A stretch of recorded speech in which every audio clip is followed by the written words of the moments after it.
गणेशाय नमः। आप सभी को होली की हार्दिक शुभकामनाएं। होली रंगों का त्योहार है।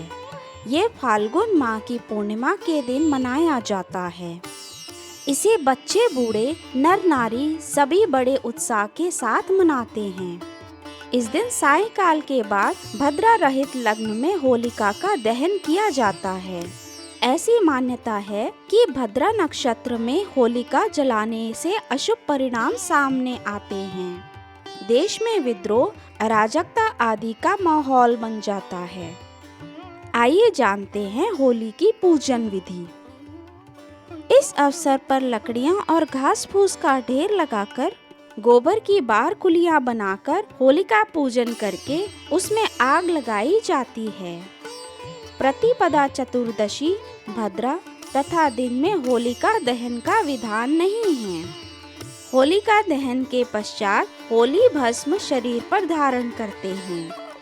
घरों में महिलाएं आंगन धोकर चौक पूरती हैं। गोबर की बनी बार कुलियां रखकर 7 बार धागे से लपेटती हैं। हल्दी से चंदन लगाकर 8 पुड़ियों पर चीनी अथवा मिठाई रखकर होलिका का पूजन कर जल लेकर 7 परिक्रमा लगाती हैं। बायना किसी पंडित अथवा सास को देती हैं। सायं को चंद्रमा को देखकर अथवा होली जलने के पश्चात भोजन ग्रहण करती हैं। कहीं कहीं होलिका को साड़ी भी उड़ाई जाती है, जो बाद में सास ननद या जेठानी को दे देते हैं। वैदिक काल में इस पर्व को नवानेष्टि यज्ञ कहा जाता है। यह त्योहार नई फसल के आने का सूचक है। इस दिन खेत के अध कच्चे तथा अध पके अन्न को यज्ञ में हवन करके प्रसाद लेने का विधान है। उस अन्न को होला कहते हैं। इसी से इसका नाम होलिका उत्सव पड़ा। इसके संबंध में कथा इस प्रकार से है। प्रचलित कथा ये है कि भक्त प्रहलाद हिरण्यकश्यपु का पुत्र और विष्णु जी का भक्त था।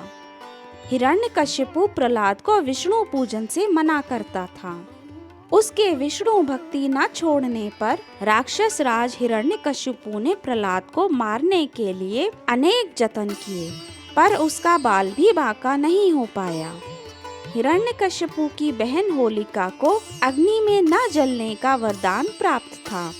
हिरण्यकश्यपु ने उस वरदान का लाभ उठाकर लड़कियों को ढेर में आग लगवाई और प्रहलाद को बहन की गोद में देकर अग्नि में प्रवेश की आज्ञा दी।